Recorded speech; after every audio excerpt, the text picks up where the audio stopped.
So today, we continue our series, Undivided. We're following a book written by Parker Palmer called A Hidden Wholeness. And it's basically a journey on how we live a more whole or undivided life. Kind of a theme. It's a quote that comes from Brené Brown. It's become a theme of this series. It's a quote where she says, "We are divided as people because we are not integrated as individuals." And that's kind of just exemplifies what the whole series is about, is us wrestling with what it means to be more integrated, more undivided as individuals. Because most of us, I think right now, it's very, very clear, especially in politics and everything else, how divided our nation, our society is, and how violence erupts all over, how people live more and more divided lives, how it's easy to live in fear and to name the other and to be afraid of the other. And how do we overcome that? We believe it's by living a more integrated, more whole life ourselves. So, just a little refresher. The first week we talked about wholeness and how wholeness is not perfection. Wholeness actually is embracing all of who we are, including the brokenness. And so we talked about that and how we tend to live a life that perfection is the goal. And the problem with perfection is that it's never attainable, so we're always striving for more. And then that results in us feeling full of shame because we're not matching up, and then often for us feeling unworthy.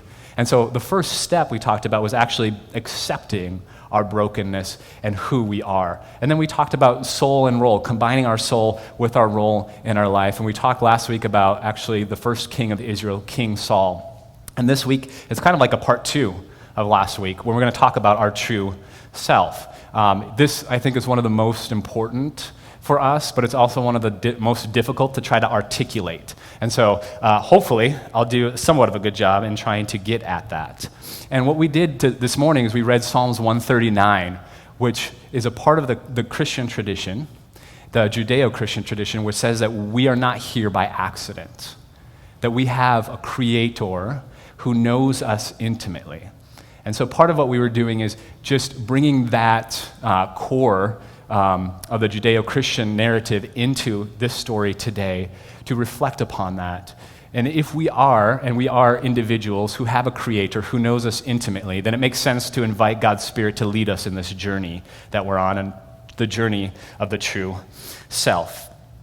So as Parker Palmer begins his third chapter, he talks about two extremes. He talks about secularism and what he calls moralism.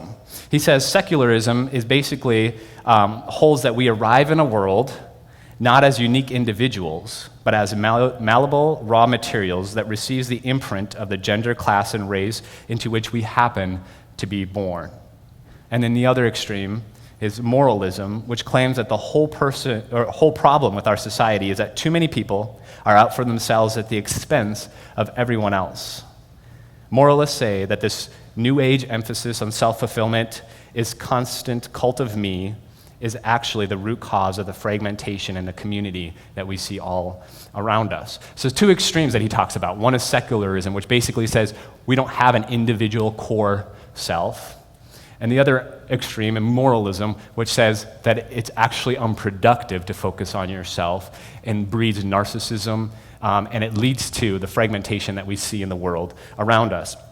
So first, we talk about secularism, and he brings in the fact that, of course, part of the Judeo-Christian story is that we are created beings, we are known intimately by our God, and that we have a core essence that makes us individuals different than everyone else around us. People call this different things. Thomas Merton, he's a wonderful Christian monk and writer. He called it the true self. Buddhists sometimes call it the original nature or the big self. Quakers, which is Parker Palmer who wrote the book, he's actually from the Quaker tradition, he calls it the inner light or the inner teacher. Hasidic Jews sometimes speak of it as the spark of the divine, which is one of my favorites, in essence that each and every one of us has a spark of the divine within us. Other people sometimes call it identity or integrity, or generally it's called the soul. And Palmer's emphasis isn't so much what we call it, that we name it and understand that each of us has something core within us. Does that make sense? Following along.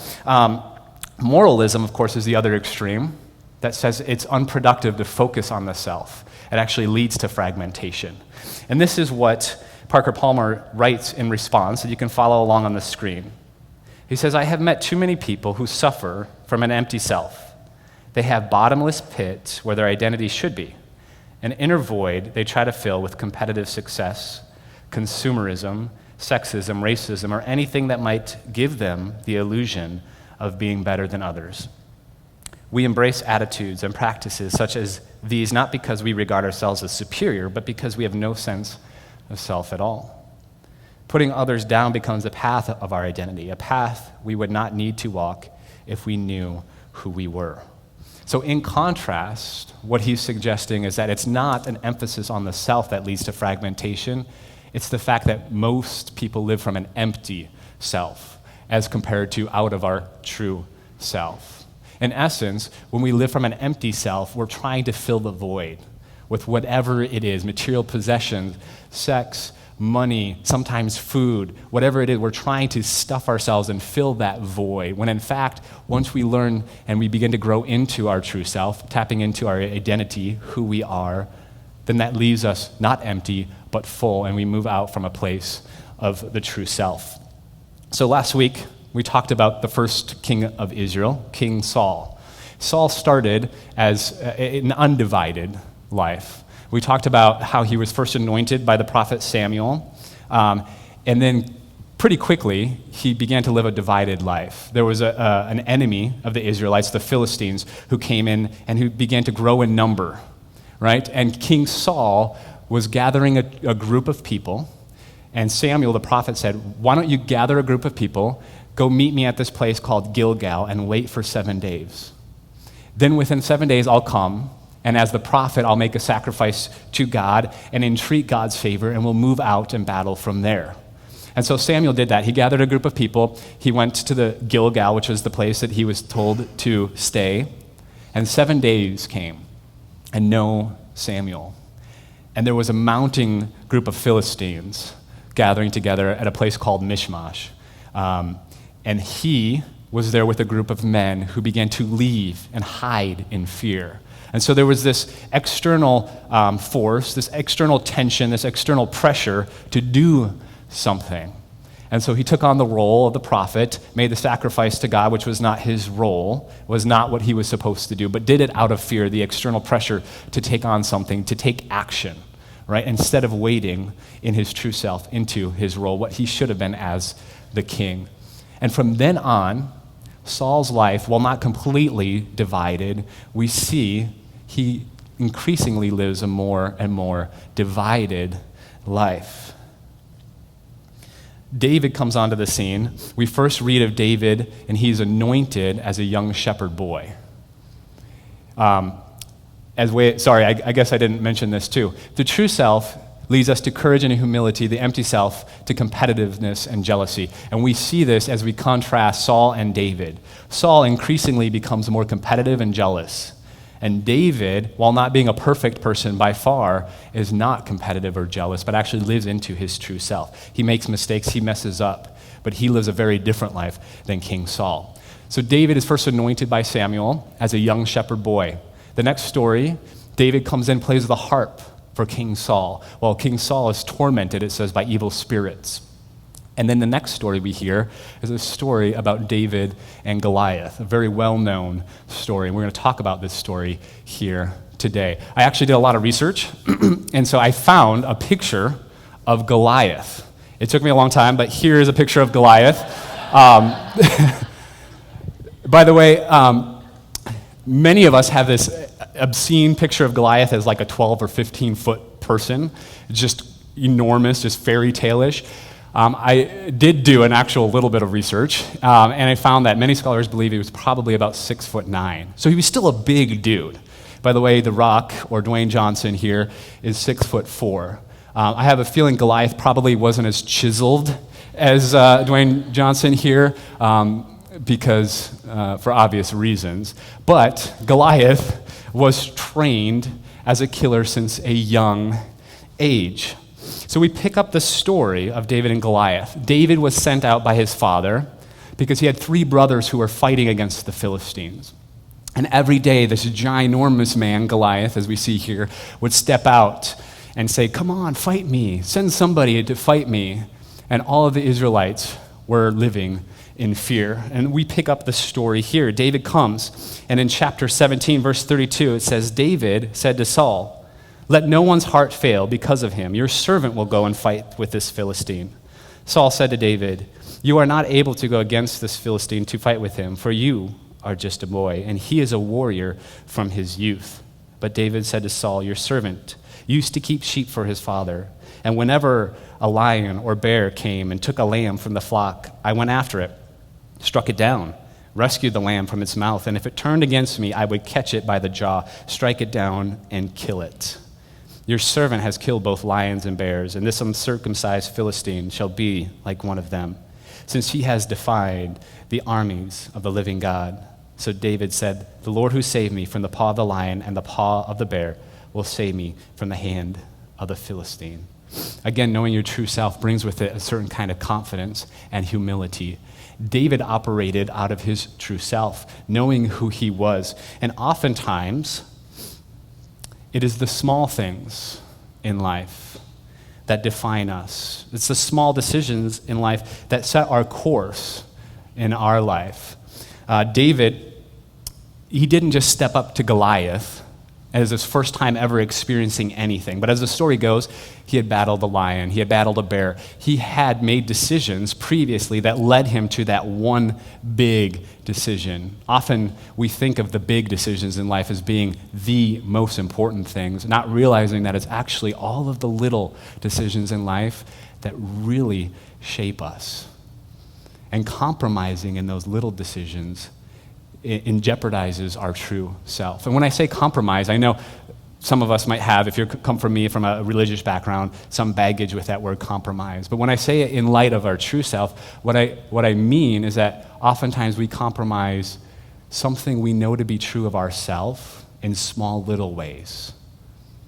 And then when we face the giants in our own life, whatever those major obstacles are in our own life, it is much more difficult to live into our true self. But if we've been living there behind closed doors, when no one else is looking, and when it doesn't seem to really matter, David was his back hills of Bethlehem, shepherd boy, killing a lion and a bear, saving the sheep. And now, when it was public, he was able to step up into his true self. Jesus is known as saying in the Gospel of Luke, "Whoever's faithful in small things will be faithful in large things." Mother Teresa, who's a major force in this world for goodness, has been quoted saying, "Be faithful in small things, because it is in them that your strength lies." What are the small decisions in your life that you're making on a regular basis? Because they're shaping you and me.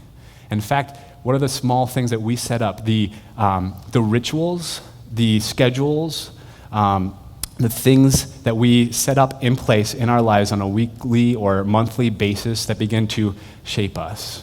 We set up our schedule, we set up our rhythms in our life, and then those rhythms that we set up begin to shape us. Where is our money being spent? Right? Where is our time being spent? Where are our heart and our energies guiding us towards? We continue the story in verses 38 through 40. Saul clothed David with his armor. He put a bronze helmet on his head, clothed him with a coat of mail. David strapped Saul's sword over the armor, and he tried in vain to walk, for he's not used to them. Remember, David was still a young shepherd boy. Then David said to Saul, "I cannot walk with these, for I am not used to them." So David removed them. Then he took his staff in his hand, chose 5 smooth stones from the wadi, and put them in his shepherd's bag. In his pouch, his sling was in his hands, and he drew near to the Philistine. By the way, wadi is just a dry riverbed. Thank goodness for Google. I was like, a wadi? I've never heard that word before. So Google does wonders. So here's Goliath. Here's a picture of Goliath. Now he's battle ready. Yes, I know, it is Hercules. And it is, again, Dwayne Johnson. But just for image sake, this is Goliath here. And David walks out, refusing to wear armor. So if I was going up against this dude, I would definitely have as much armor as I possibly could and be praying to God and saying, somehow rescue me because I'm going to get mangled. And David steps out, though, in his true self.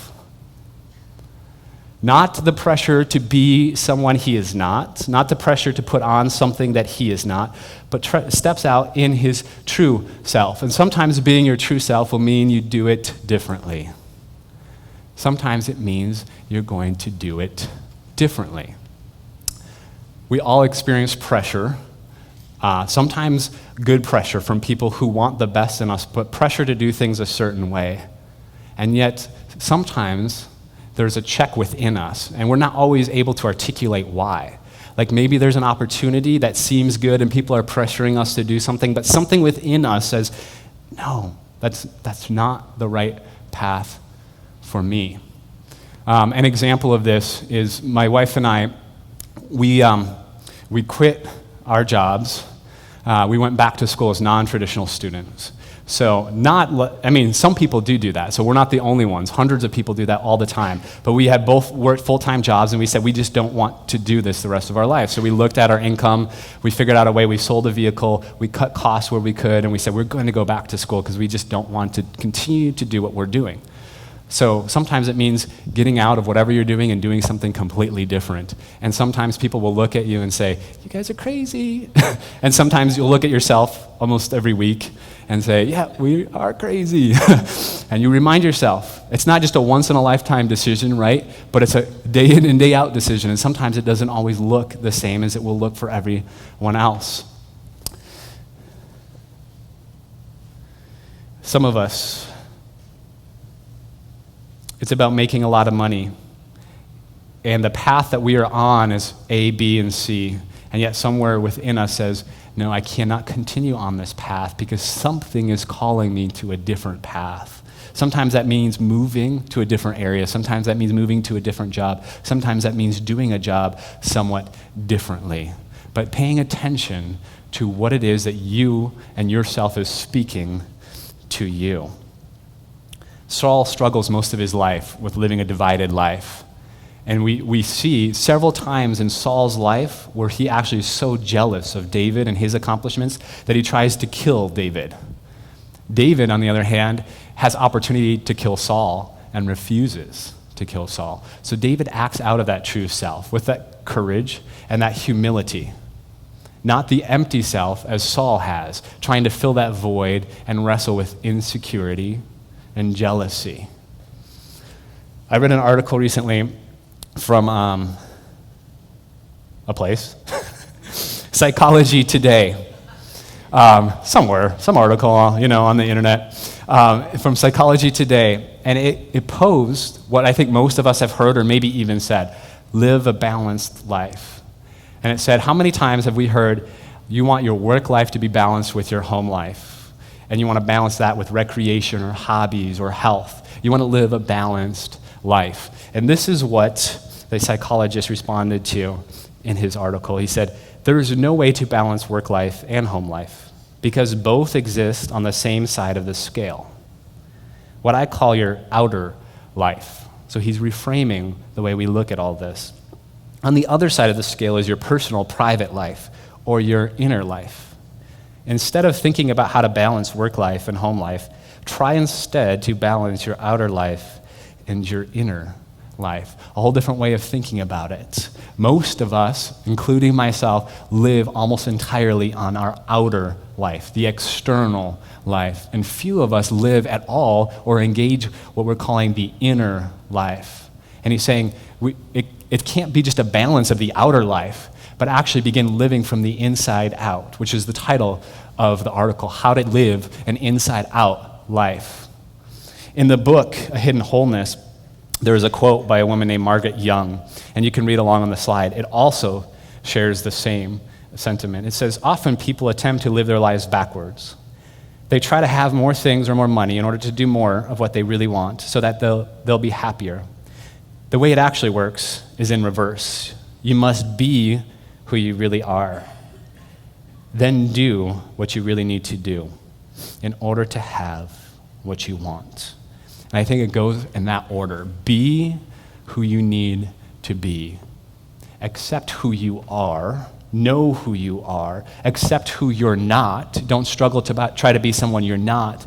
And from there, living out from that place who you are genuinely in the world. Because that's the only way I think we'll live a satisfied whole life. But oftentimes, we're tempted to live from the external in. And we're balancing the external, not even realizing that we haven't even paid attention to the internal. So I've kind of moved through a lot of this to arrive at the third step towards living a more divided or undivided life. I'm teaching how can we live a more divided life. The third step is the journey inward. And again, this is hard to articulate because there's not a whole lot of words for the journey inward. And of course, now that we're here, we kind of jump to this slide. We're going to talk about the Enneagram. Last week, I mentioned a little bit about the Enneagram, and I invited people to take a test online. If you don't know or you've never done it, that's fine. Just listen along, and then maybe afterwards it's something you'll want to explore. The Enneagram is like a personality typing system.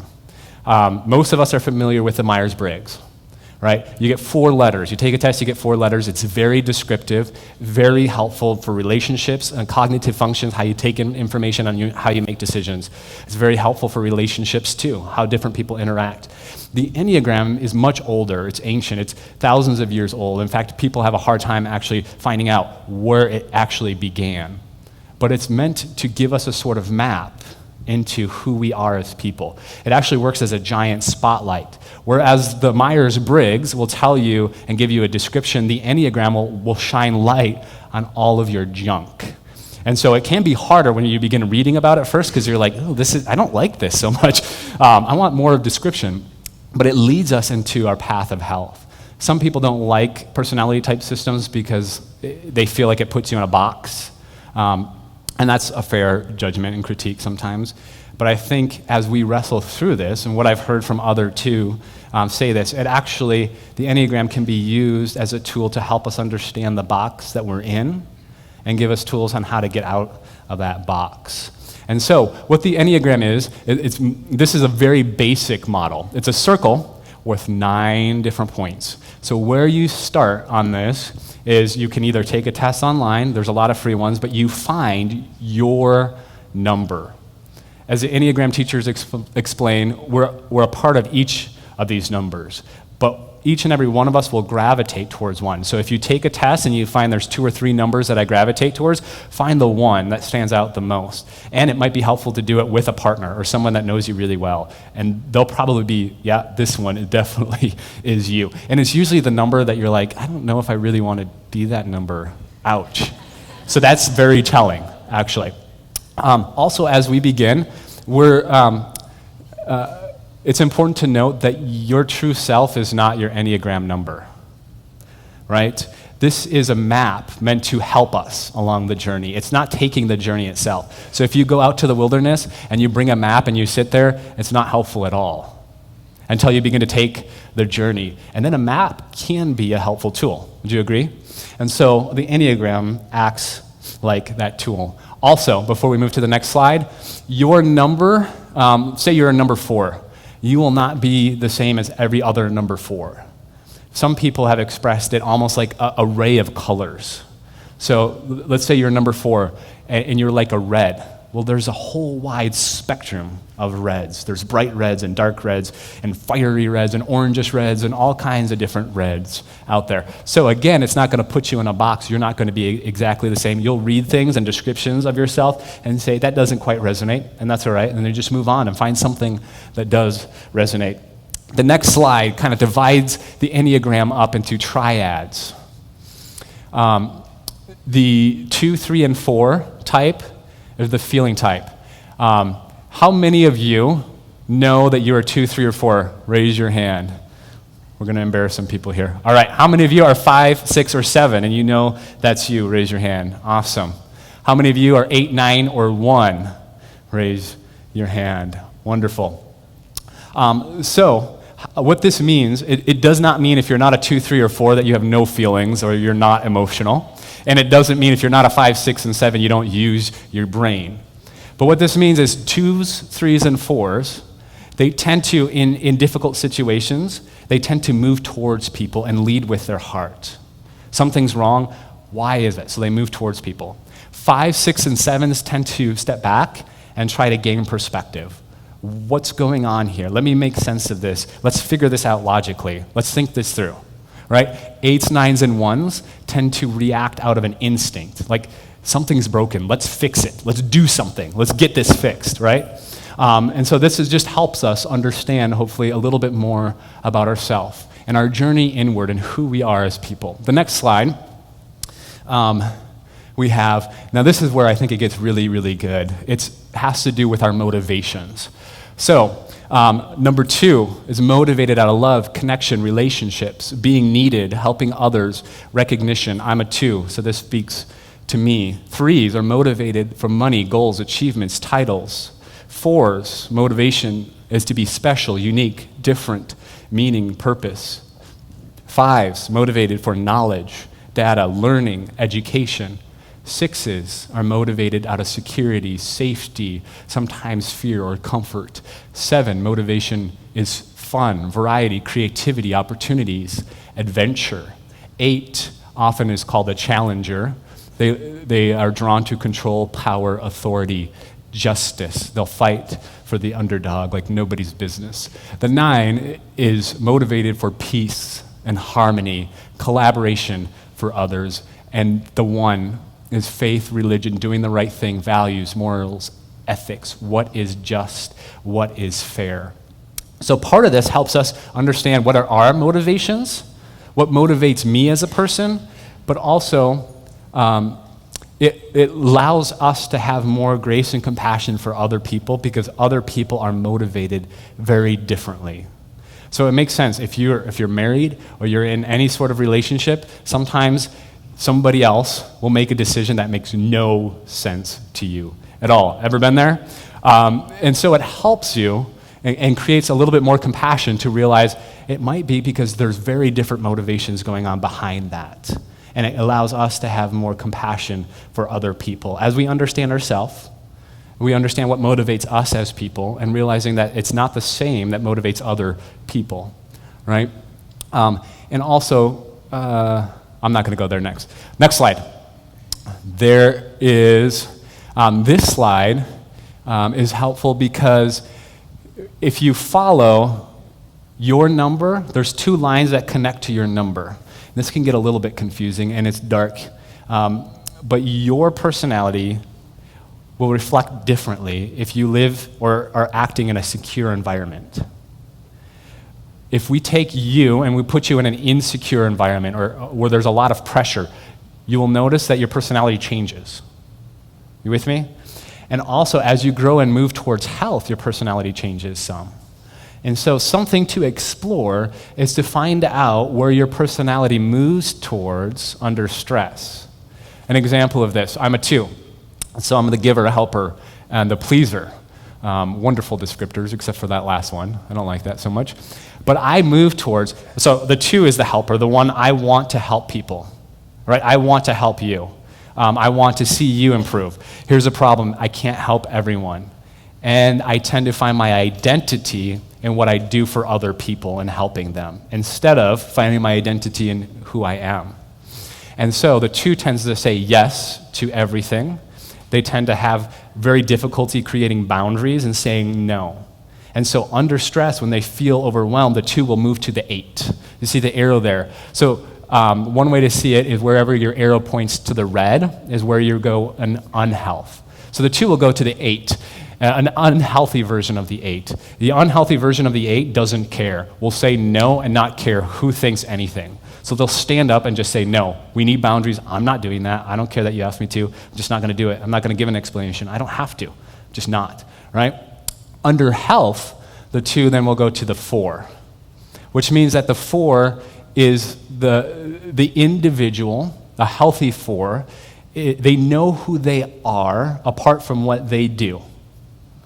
So a 2 is all about doing and helping other people. And the 2 will move to a 4 when it says, okay, I can help people, but that's not my identity, is not wrapped up in helping others. And so one thing to explore is where your personality goes to under health and unhealth. And the next slide, it shows again the triad. This is the base of where each individual type struggles in their own life. So 2, 3s, and 4s tend to struggle with shame. 5, 6s, and 7s tend to struggle with fear.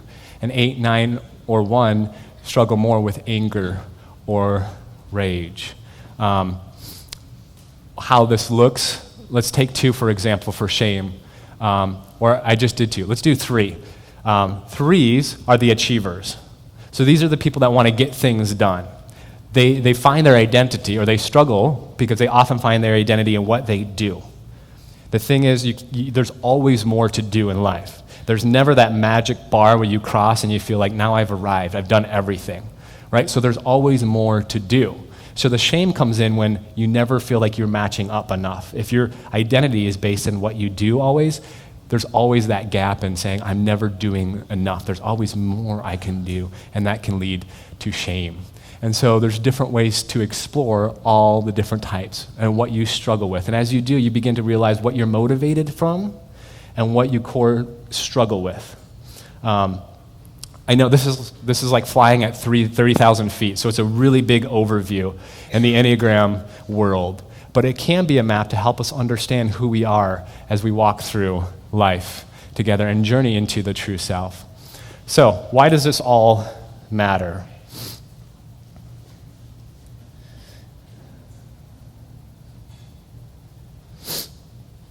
Tying it back around, because the Christian life is about helping other people. And so why are we focusing on ourself and our true self and who we are as a core essence? And coming back to that article published in Psychology Today, and I'll read it, you guys can follow along on the slide, but this is what they concluded. A rising theme among people who create true balance between their inner and their outer lives is that they feel drawn to serving the larger human community in some way through their work, their values, and their way of life. When we act out of our empty self, we're constantly competing and struggling and jealous and envious and trying to fill that void.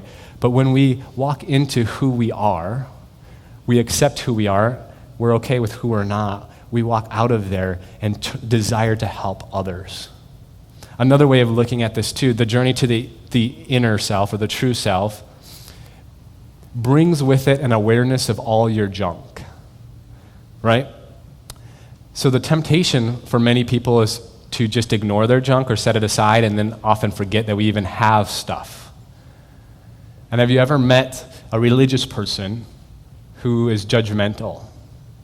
Oftentimes it's rooted in the fact that they are not aware of all of their junk. They have not taken the journey inward, and they forgot about it. What happens when I forget about all my junk, then all your junk pops up, and I see it, and it's easy for me to judge your junk. Does that make sense? It's the whole splinter log analogy that Jesus talks about. I see the splinter in everybody else's eye, but I forget the log that's in my own eye. And I have a feeling that for many people, being hypocritical and judgmental is an adjective associated with what it means to be a Christian. Perhaps it's because we have not taken the inward journey and we're not aware of the junk that we all struggle with. And as we become more aware of what motivates us, what we struggle with, our own junk, we take the inward journey and we say, man, I struggle with this and this and this. Then when something else pops up and I see the things that you struggle with, I have much more compassion. Because I'm like, oh, you think that's bad? Look at my bag over here. It's huge. And then we have more compassion for other people.